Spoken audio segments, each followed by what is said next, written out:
Buonasera da parte di Giulio Arnolieri, siete collegati con il Palazzetto dello Sport di Sarzana per l'esordio in campionato della formazione ligure che, come vedete in sovrimpressione, è già attesa da un derby tosco-ligure, chiamiamolo così, visto che affronta il Forte dei Marmi.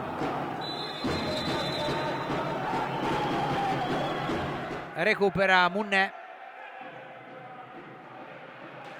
Munnè, gran lavoro, palla alzata e poi schiacciata e Forte dei Marmi.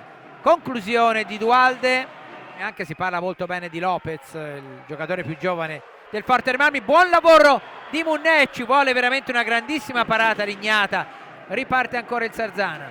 Alla conclusione Borzi, tiro togliendo pallina, adesso la superiorità è del Sarzana con Borzi forse anche troppo altruista. Ancora Munnè e con un'esperienza ormai enorme Tabarelli si libera in dribbling, conclusione ben parata Ragnata.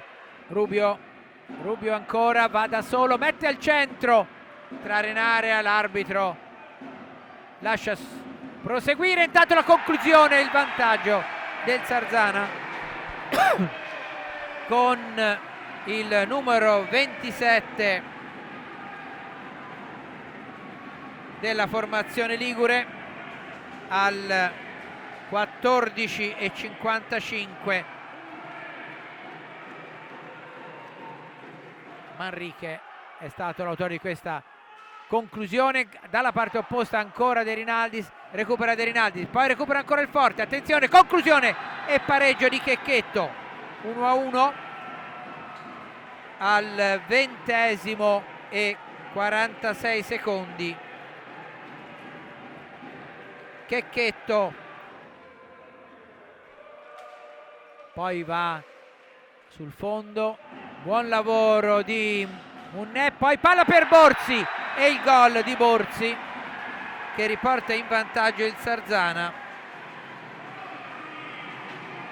Gol al 23esimo esatto del primo tempo.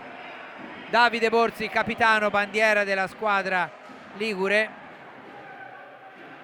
Dualde per, Lopez per Ballestero, conclusione, parata di Corona. E ancora Rubio, riparte Lopez, serve Dualde cerca di dribblare Corona, ancora De Rinaldis, riparte ancora Forte Rami, Lopez prova la conclusione, ribatte Corona, c'era sulla destra, attenzione, scivola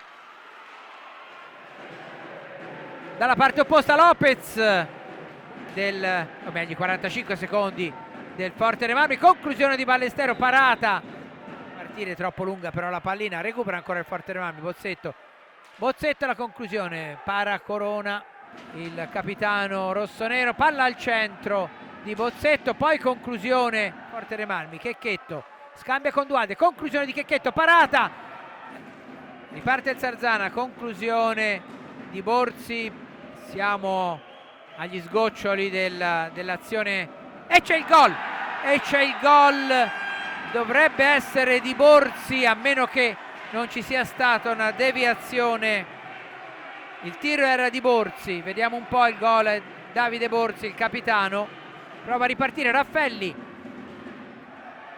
15 adesso alla conclusione Raffelli, conclusione Paragnata, ancora Ballestero, Corona para, Ballestero perde la pallina d'opera di Tabarelli, prova ad alzare la sfera